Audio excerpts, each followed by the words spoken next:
Dalawa ang patay sa pagsabog sa harap ng isang beach resort sa Tukuran, Zamboanga del Sur. Saksi si Femery Dumabo ng GMA Regional TV.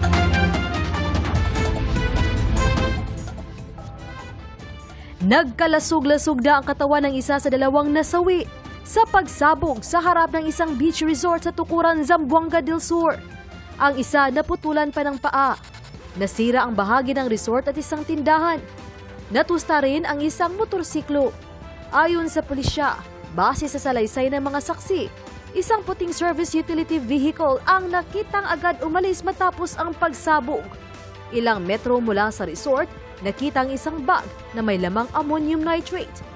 Inaalam pa ng pulisya kung anong uri ang ginamit na pampasabog. Patuloy ang investigasyon. Ang pamunuan ng resort nilinaw na hindi sa loob ng kanilang resort nangyari ang pagsabog. Sa Zaraga, Iloilo, pauwi na sana mula sa kanilang tindahan ang isang negosyante nang tambangan ng sinasakyan niyang tricycle. Sugatan ng tricycle driver at kasamang helper ng tindahan. Hindi naman nasaktan ng negosyante. Kuno sila sa motor, tapos gintiro siya. Ito doon nag-declare man, nabalman kayo ginagaya doon, nag-declare man kung nahuda. 3 empty shells at isang slug ng bala ang na-recover sa crime scene.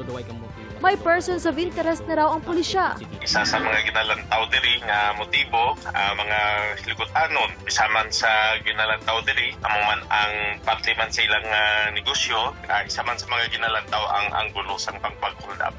Patuloy ang investigasyon at pagtugis sa mga salarin.